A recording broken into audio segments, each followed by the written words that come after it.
The real discovery is not out there, it's inside.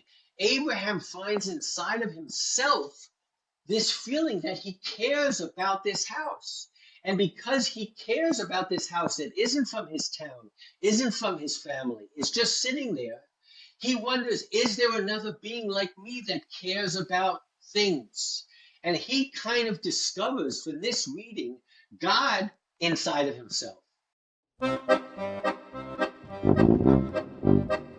Welcome to Madlik. My name is Geoffrey Stern, and at Madlik we light a spark and shed some light on a Jewish text or tradition. Along with Rabbi Mintz, we host the Madlik Disruptive Torah on your favorite podcast platform and on YouTube. This week's parsha is Lech L'cha. We wake up one morning and our world is in chaos. We do the most radical thing that a man can do. We leave our home, our family, and our prior beliefs, and we leave. Today, we follow the founder of the Abrahamic faiths as he makes his move, and we, hopefully, find some inspiration. So join us for Radical Disruption and the Birth of Faith. So I don't know about you, Rabbi. I woke up this morning and my world was in chaos. I think it's going to be a chaos that's going to last for a long time. So we better learn today and figure out how to deal with chaos.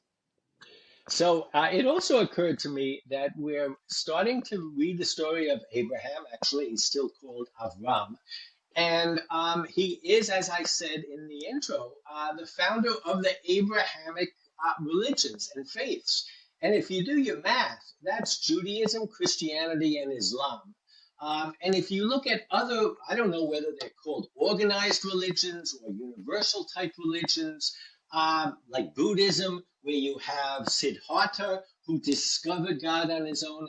This is a kind of a seminal type of story where we have the birth of faith, where someone, for whatever reason, discovers God, the Spirit, and starts a movement. And from that perspective, it is absolutely fascinating, and we're here in the third parsha of Bereshit. We're moving right along. So let's go right to Genesis 12. And it says, Vayoma Hashem el Avram, Lech L'cha ma'artzecha u'miladatecha u'mibeit avicha el haaretz asher arecha. God said to Abraham, go forth from your native land and from your father's house to the land that I will show you. And I will make you a great nation, and I will bless you. I will make your name great, and you shall be blessed. I will bless those who bless you, and curse those who curse you, and all the families of the earth shall bless themselves by you. So already we have this sense of going on an adventure, going on a major journey, taking the whole world with you. It gets universal right from the get-go. You're not only leaving your home, your parents, everything behind, but you're going on a journey that the world will be affected by. You will be blessed by the whole world. Abram went forth as God had commanded him, and Lot went with him. Abraham was 75 years old when he left Haran. Abraham took his wife Sarai and his brother's son Lot, and all the wealth that they had amassed, and the persons that they had acquired in Haran, and they set out for the land of Canaan when they arrived in the land of Canaan. So I could not this year but notice this whole Lech L'cha. We kind of all look at what the midrash says. What does it mean to go to yourself? But at the most basic level, this begins with a journey. It's kind of like last week when we started with the story of Babel. It says, and they moved into the valley of Sinor. We did an episode with the Meraglim about this book, about the whole mirror to understanding the whole Torah is understanding this journeying, going on a trip. But because the Bible, the Torah is written so beautifully, it really emphasizes every, I guess it pauses every component of taking thy trip. The Ramban says, out of thy country and from thy birthplace. The reason for mentioning out of thy country and from thy birthplace and from thy father's house, and not just saying he left home, is it is difficult for a person to leave the country where he dwells, where he has his friends and companions. This is true all the more so if this is your native land, and all the more if his whole family is there. Hence, it became necessary to say to Abraham that he would leave for the sake of God. So really, the Ramban is just amplifying the text. But the text is the one that in a staccato fashion is saying, he didn't just leave. He left his country. He left his birthplace. He left his family. It really is making that that He left emphasis on everything. The key is he left everything behind. Went to a place that he had nothing. You know, I agree with you, and it does say El Haaretz Asher Ani Arecha, to the land that I will show you. But I think clearly the emphasis is more on the leaving than on the going to. Yeah, And well, the going is so unclear, right? That he doesn't know where he's going to. Where he's going is based on trust me. I guess the Bereshit Rabbah says, again, similar to the Ramban, Bereshit Rabbah says, Rabbi Yochanan said, go you from your land, from your district, and from your birthplace. This means your neighborhood and from your father's house, and means from your father's household. Why did he not reveal it, meaning the destination? That's talking to the point we just discussed. To make it endearing, to actually give him a sechar mitzvah for each one of these leaving. But there is no question in my mind, Rabbi, the key at this point is not so much where he's going, it's that he's leaving. And the other thing is that unlike the other great stories in the world, like Homer, he's not leaving to return. This is not one of these myths where he goes out in the Odyssey and he comes back. He is leaving. And I must say, Rabbi Mintz, That's a very important point. He's leaving not to return. That's what's disruptive about it. If you take a trip, you think about trips, right? So you always know you're coming home. So whether the trip is a good trip or a bad trip, the trip you're looking forward to, but that's okay because I'm coming home in a week. But if you're not going to come home, that's a very scary trip. And I think that point is a good point, and that's probably what the Ramban means when he makes the point that he left everything. That is very disruptive to leave everything. Absolutely. Now, in the next Rashi, I really thought of you, Rabbi, because if you noticed, it says that he left with all of his belongings and the souls that they had gotten, literally in Haran. What's the English, the Hebrew that it says, Asher Asu b'Haran. It's not even gotten, it's which they made.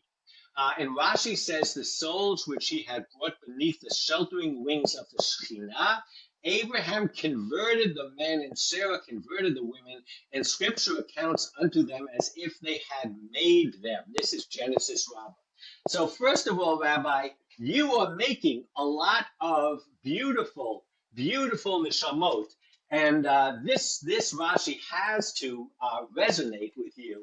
And that made me think of you. This is the Rashi, which is the source of all conversion. The very first time that we mention it. Avram begot. Now it's interesting because I convert women too. And it seems according to this Rashi that I should let Sharon convert the women. Okay, we modernize things. But what it said to me, besides making me think of you, what it said to me was that truly this was a movement. He was leaving behind his everything that he had, and he was moving on, but he wasn't going by himself. He already had followers. You could stop right here and say, well, what kind of a journey is this? Is he a refugee? Is he an explorer, an opportunist, a traveler, a truth seeker, a colonist? I mean, it's really the focus is on the moving out. And I would have to say of every parsha, these two words are not simply the first two words of the parsha. Lech L'cha is almost, it's a bumper sticker. It really is a de facto recognition of this amazing revolutionary a mission, I would say. So later on in the parsha, we're starting to see there were some fights between kings. Lot is kidnapped. There is turbulence going on in the area. And before I get to the point I want to make, which is what he is called, again, people don't leave their home, Rabbi, unless there's major disruption. You know, the Irish came because of the potato famine. Many Jews came to America because of the pogroms. People just don't get up and leave. This is also a sense, just like last week we had a sense of the Tower of Babel, that there was something going on. Here there was a definite sense that there was a cause for him to leave. And I think that's important too. But while it talks about this war, the people that come to Abraham, Avram, to tell him that his nephew has been captured, they refer to him as the Hebrew, the Ivri. And so you could definitely think in terms of Hebrew and Ivri as the name of the nationality. Of course, he's not called a Canaanite, and he's not called a Chalonnik. So where is this place called Hebrew? Where is this place called Ivri? So to quote just one of the many commentaries, our old friend Shadal talks about refugee, that Ivri means from the other side of the river, the other side of the track, so to speak. So he talks about it a palit, which is a refugee. And he really talks about Shechayad Nachri Ba'aretz. He was a stranger in the land. And that clearly is part of what we're talking about. But Rabbi, there's something that I've talked about before, this concept of something was going on in the Middle East, in the Fertile Crescent then, and it was rebellion. And there were people called Apiru. Now, I don't know if you've seen this, Rabbi, but I recently purchased this Koren It's Tanakh. great, isn't it? It's amazing. It absolutely is. And I have quoted in it where, and I think what it does is, for those of you who haven't seen it before, it's called the Koren Tanakh of the Land of Israel. And similar to thetorah.com, it looks at the Parshiot and the Hebrew Bible from modern scholarship, archaeology, textual analysis, but it also is written by observant Jews. It says that right from the beginning. So it's kind of fascinating that it takes the best of scholarship and believes, like we do, Rabbi, that there's really no conflict. In this particular case, it says some scholars identify the term Ivri with the designation Hapiru, because B and P sounds are often interchangeable in regional languages, and its variants, which refer to various groups throughout the second millennium BCE. And what about these people is fascinating is, first of all, has a derogatory sense to it. Right. It also refers to a violent person. The West Semitic root means someone restless. The term refers to lower class group, migrants, disrupt the social order, a bothersome underclass of outsiders. So this really kind of puts within brackets this whole Lech L'cha. This guy, Abraham, was leaving his homeland. Rabbi, he might have been kicked out. We're going to see some of Right. the midrashim. He was a rebel. He was a rebel with a cause. But it really, whether Well, it's and a refugee, you see, a refugee, this is obviously current politics, but a refugee reflects how people see you. It's how you deal in society and people see you. They see you as an illegal immigrant. But again, that was only the Shadal focused on that. I think the Apiru adds even more. It wasn't a simple refugee. And some of the midrash, these midrash that we're going to read right now, is so kind of core to the Jewish story that most people think it's in the Torah. But guess what? It's not in the Torah, it's a midrash. The midrash Rabbah says that Abraham's father was had a store and he sold idols in it.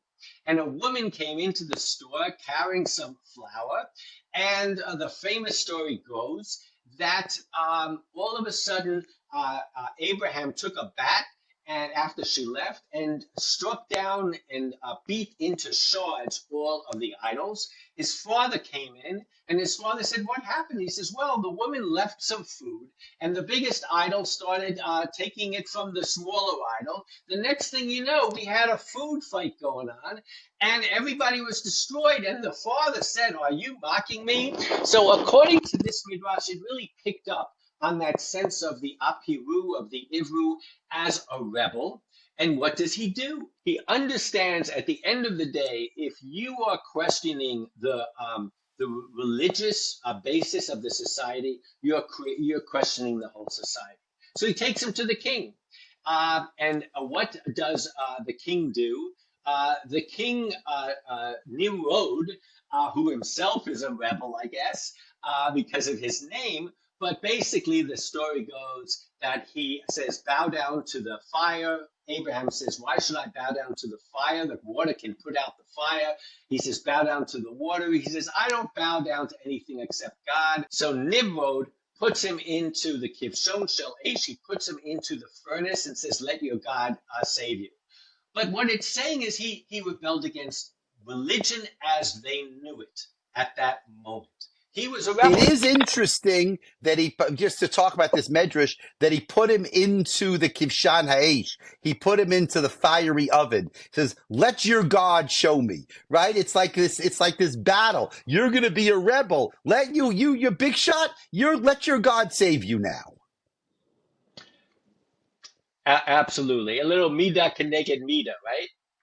Right. But from this comes all of the, I guess, commentators who projected on Abraham this philosophical discussion. We saw a glimpse of it a second ago, where he says, "Why should I bow down to the fire? What about the water?" And it's kind of a reductio ad absurdum, they call it, where, at the end of the day, you've got to go back to God. There's got to be a mover if things are being moved. So Maimonides really flushes it out. And of course, Maimonides is a philosopher. You could even say he's an Aristotelian.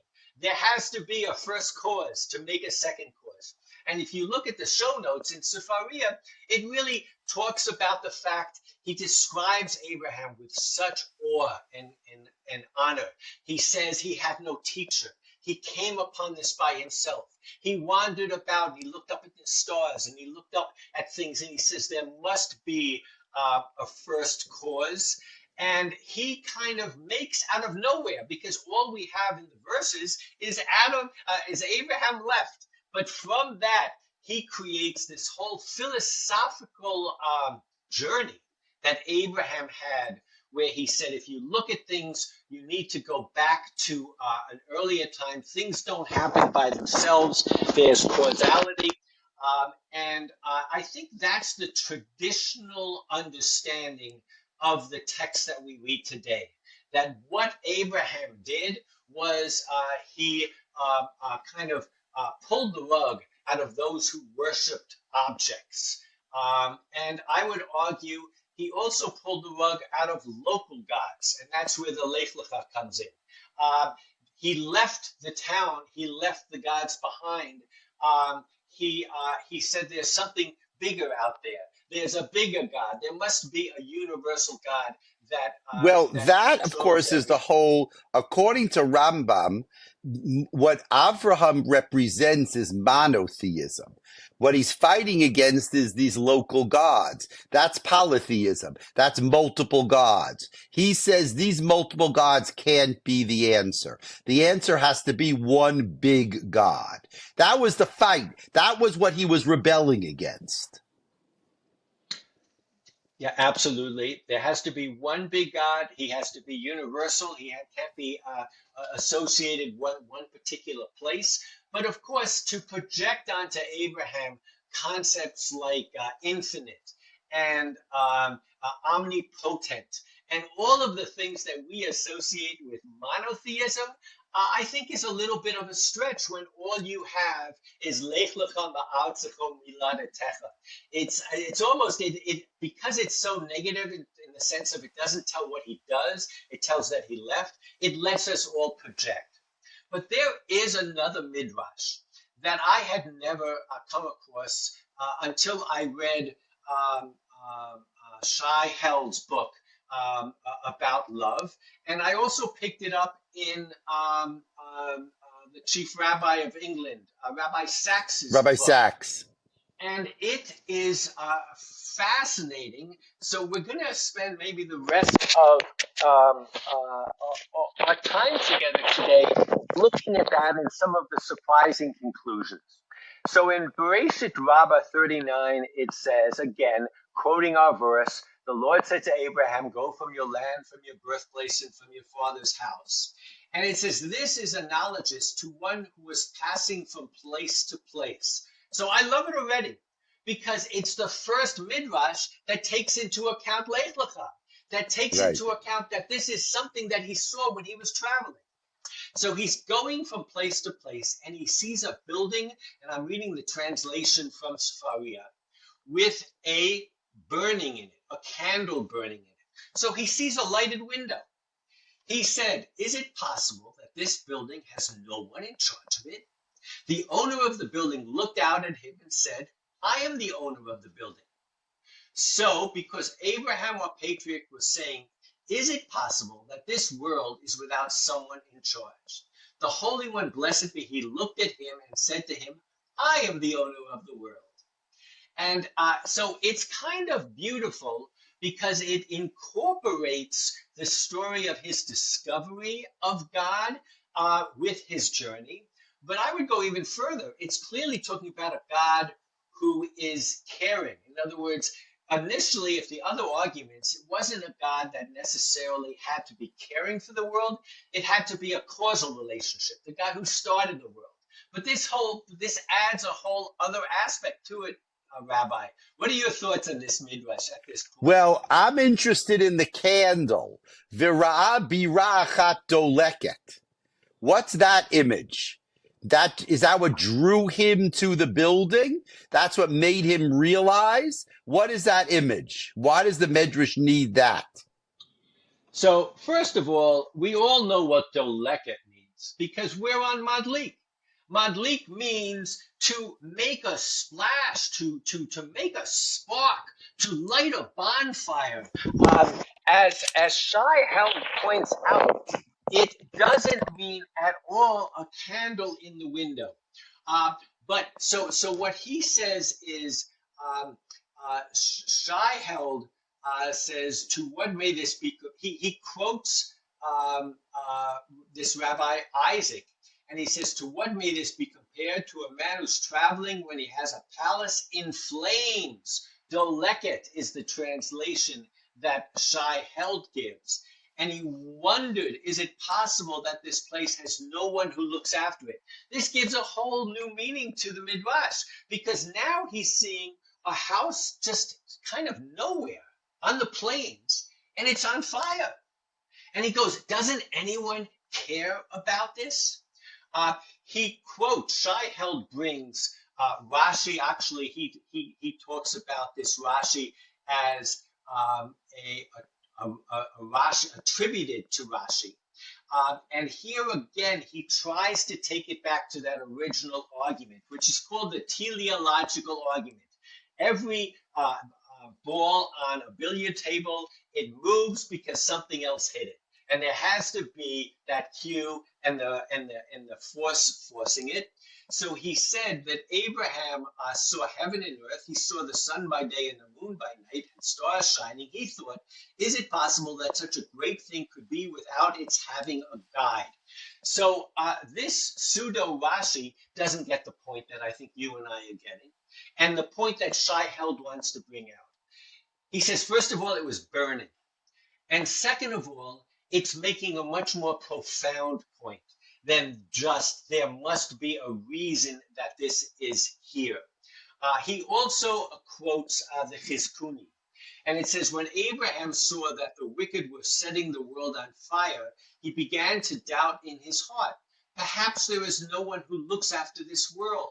Immediately, God appeared to him and said, I am the owner of the world. See, that's super interesting that it's the bad people who are destroying the world. So you say you're a rebel, but if you're a rebel from bad people. You want to stay away from bad people. So he sees the house being burnt down by bad people. That's a very interesting twist to the whole thing. It makes the whole story very, very different, because now already Abraham is standing there, and he somehow feels that he stumbles upon this house, and that in and of itself raises questions because he's not in the town anymore. And then he sees that it's on fire, and he goes, is anyone involved here?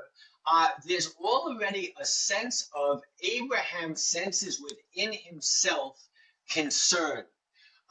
What Shai writes, and I'm going to read it because it's so beautiful, is Abraham refuses to look away. Confronted with the abyss of meaninglessness, he will not avert his eyes. But not only does Abraham refuse to turn away, he cares. Is it possible that this world has no one who looks after it? Shai is putting this question into the same way of Abraham speaking Right. to God at Sodom and Gomorrah. Is it possible that the God of justice would kill these people? So whatever faith Abraham finds, it will not be easy. It will be the faith of a man who has considered the very real possibility that chaos and bloodshed are simply all there is. The possibility shakes Abraham to the very core of his being. According to this story, the founding father of the Jewish people is someone who will not hide from the reality of human suffering. This refusal to hide or look away is, I think, says Held, a manifestation of deep love. Faced with a world of fire, Abraham will not grow calloused or indifferent. He continues to care even when it hurts, and so he cries out. It seems to me that not only has this midrash, especially in the hands of Rabbi Sachs and in the hands of Shai Held, become much more intriguing. Not only does it tie into the leaving and the traveling and the stumbling upon something, but I think, Rabbi, the way you read this, the way Held is reading it, is the real discovery is not out there. It's inside. Abraham finds inside of himself this feeling that he cares about this house.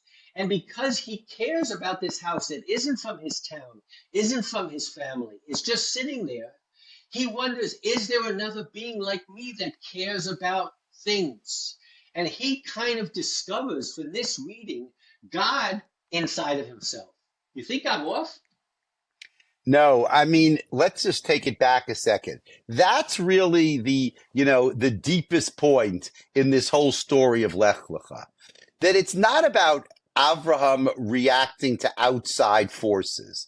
The famous medrash about the idols, breaking the idols, that reflects the fact that he's worried about outside forces.